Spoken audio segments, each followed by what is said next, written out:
Juror number 2 is the story of a man who is called for jury service and then realizes that he potentially committed the crime. So it's a moral conundrum, thriller story of this man kind of trying to piece together the truth, protect himself, but also be a good person. Clint is a legend. He's a living legend. I mean, I've been doing this, I don't know, 35 years now or something. And I've never ever worked with someone who just has such faith in what they're doing, who just is so capable. He just creates this incredible atmosphere of calm. He doesn't even say action. You know, I think he says go or whenever you're ready. And it just is, it's a really beautiful way to work. And I think it made all the actors feel really kind of quietly confident. And he honestly has the most incredible crew working with him and for him. Everyone's there for Clint. Everyone loves Clint. We're all there for him and his vision. And it's fun. It's a joy every day. Everyone's excited to be there and work with him and make it as great as we can. We did a movie together, I guess 7 years ago. So I feel very fortunate to be reunited with him. It's so much fun acting with him, and he's just a joy and a light. And I can't wait for the third movie with Nick. What is so great about this story is there's so many stories happening. There is what's going on with the lawyers, what's happening with the accused, what is happening with our star and what he has done, and then also the jury and what that's all about, that dynamic. Then also our lead and the relationship with his wife and sponsor. You know, there's so many stories in this story, and I think that's what's going to make people just, you know, be at the edge of their seat, like, what is going to happen next? The premise is so strong, but what happens after just hitting the first, 20 minutes is going to be really, really cool and really revealing. My character is the assistant district attorney, and she's going for the big job of DA. And if she wins this case, then it'll pretty much win her the position. So as information is filtered through, or not even filtered through, as my character starts to realise what's going on, she has to decide what she can live with, because she could lose a lot as well if she brings the truth forward. I think every case is probably important to her. She's really good at her job. She's dedicated to her job. Her name is Faith for a reason, I think. But this is, specifically about furthering her career, so there's a lot at stake. I think Clint's style is like, Patton. Patton has quotes about how leaders motivate, managers regulate, and their ability to just recognize the ability of the people that they surround themselves with, and then just trust them and not micromanage them. And I think that attitude is sort of stems from trust of like, hey, this is what I want, and I'm not gonna nitpick and hover over everybody because I hired them.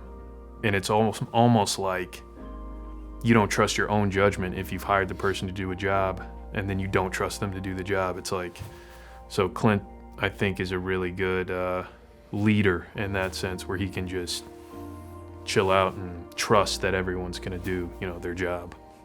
I've enjoyed really every process, every moment in this process, just from meeting the crew, the cast I'm completely in love with.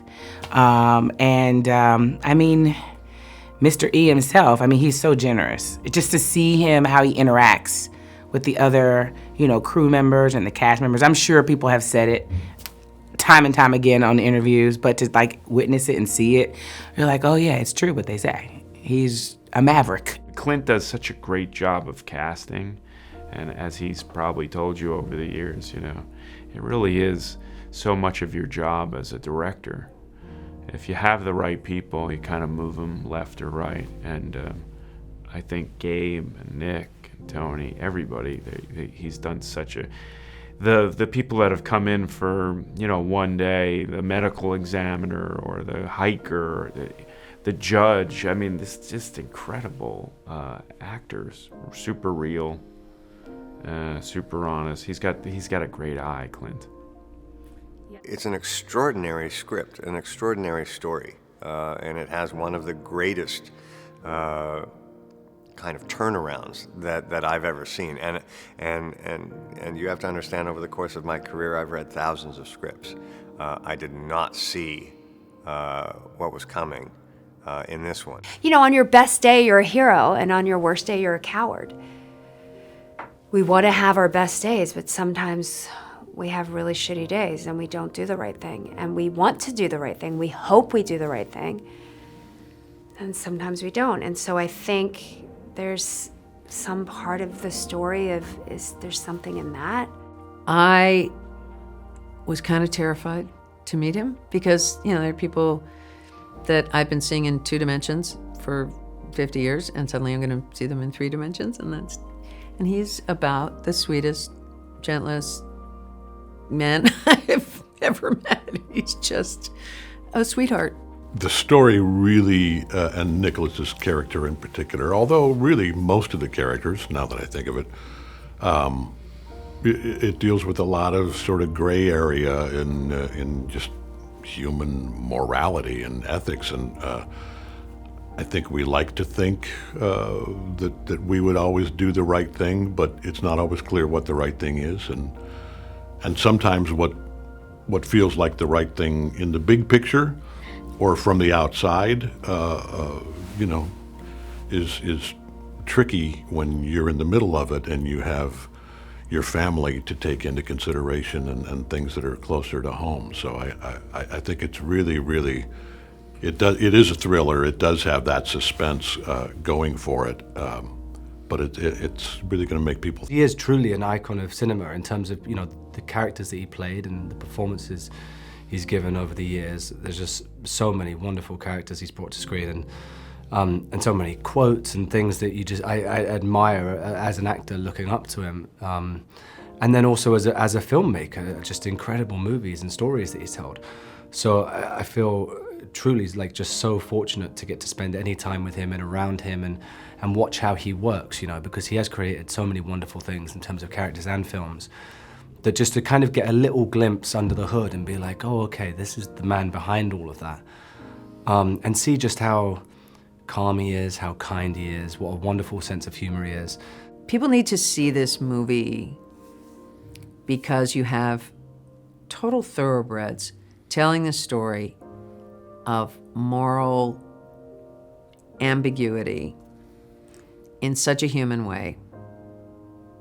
It's gonna stay with them, it's gonna haunt them, and they're gonna be saying to themselves, I don't know what I would have done.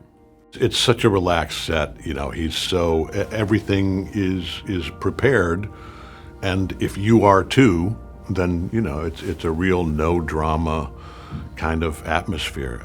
It's relaxed, it's fun, the days are short, we work almost like normal people, you know, a 7 or 8 hour day, which makes it, you know, 9 for the crew, and it's just a really smooth operation, and I think you know, that boils down to, you know, Clint just being a laid back guy, and also the preparation that he and the entire team do ahead of time, so that you're not scrambling on the day for, you know, how are we going to make this work, and we have to do 9 takes of everything in order to figure out, you know, the best way to do it. You know, everybody goes in sort of knowing what to do, and obviously he's legend at this point, and that it's one of those things on my personal bucket list, you know, and I was so glad to get the call and have them be interested in having me be a part of this. Clint means so much to so many people, so many generations. His storytelling is impeccable,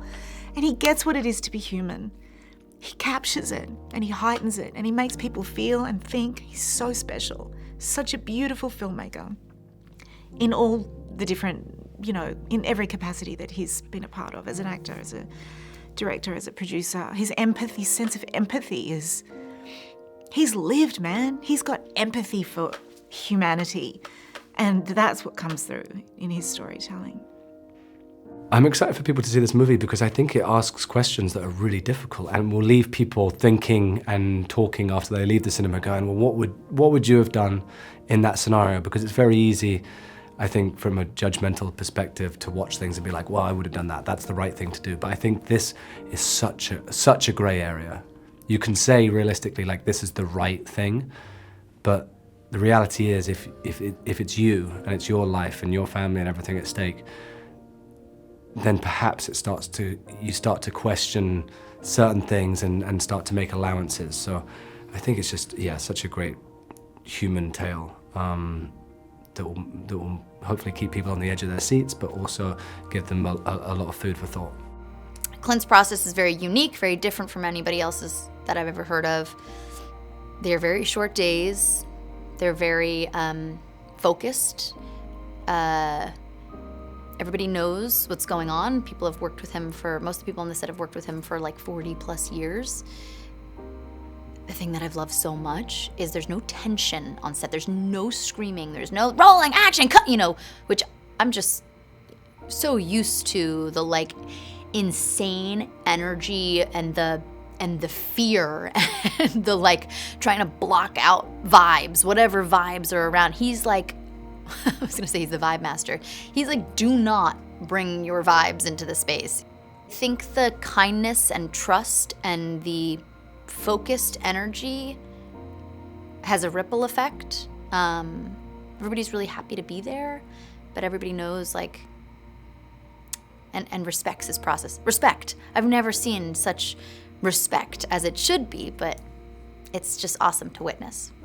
I do think whomever he hires, he gets, the people who can just come do the job, because I think he believes in letting the actors just do the work. It's getting out of the way.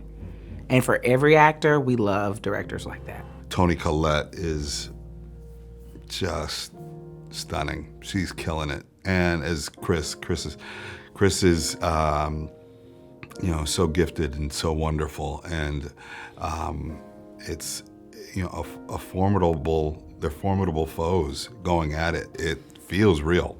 It feels ripped from, as they say, out of the headlines, because they are doing such good work, and you can tell that they've done a lot of prep to get to what we're seeing now, and that's wonderful. It was like, oh yeah, when the boss is doing that, you kind of like, everybody follows that line. But especially when your boss is like still rocking it at that age and doing it, and you're like, that's inspiring. And also reminding you that we're here to make art.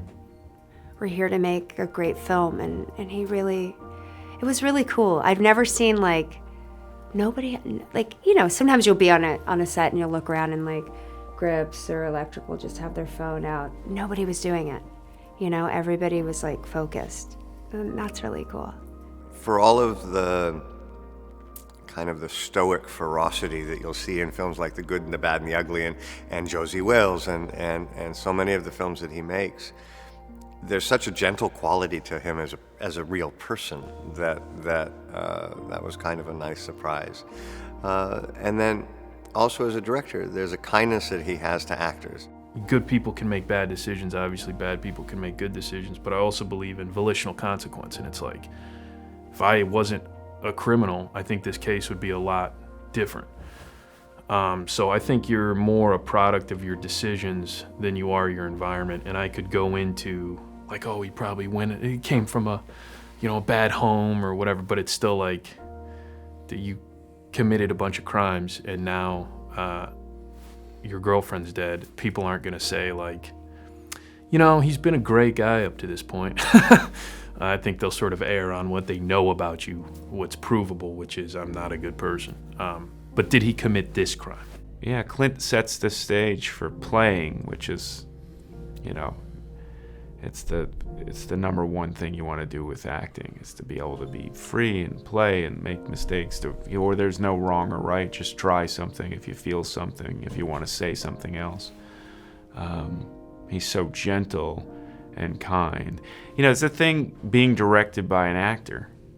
It's usually my favorite actor-directors, because they understand the plight of the actor, the anxiety of the actor. They understand, you know, what an actor may need to, you know, kind of take that leap or that step into the unknown. They give you a little bit of a safety net to fail, and in that, sometimes good things happen.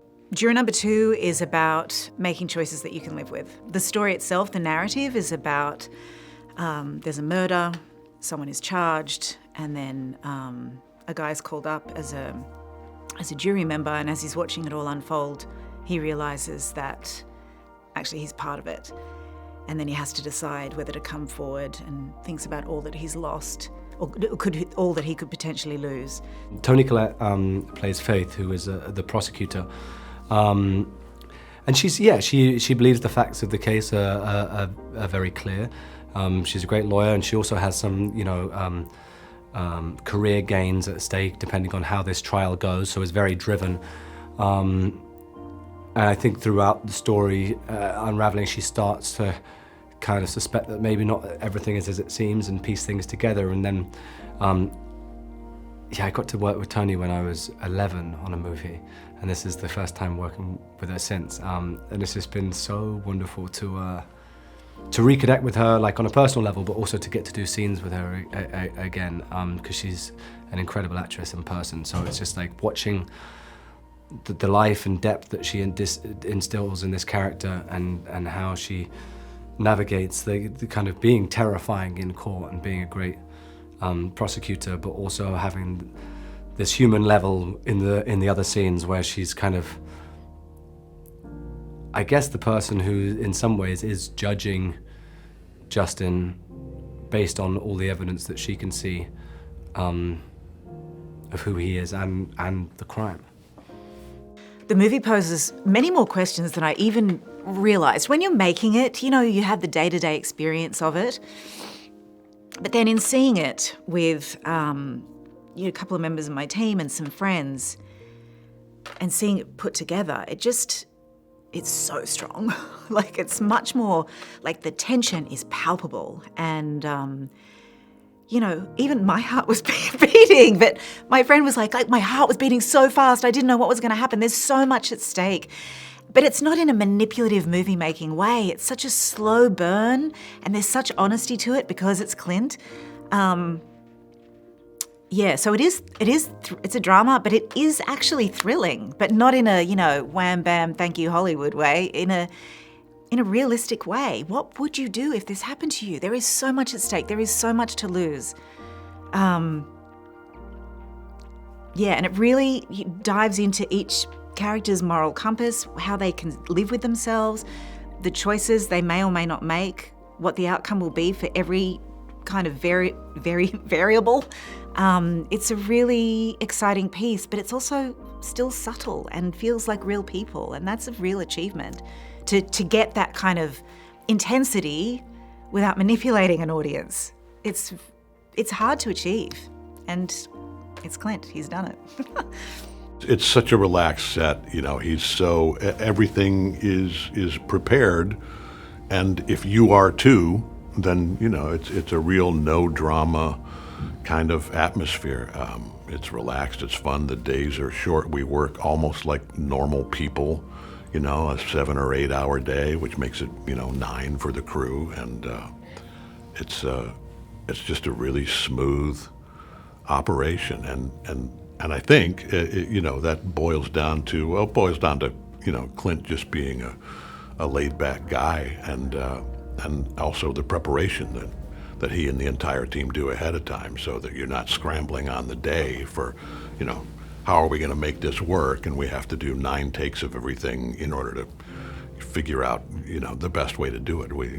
Everybody goes in sort of knowing what to do, and obviously he's legend at this point, and that it's one of those things on my personal bucket list, and I was so glad to get the call and have them be interested in having me be a part of this.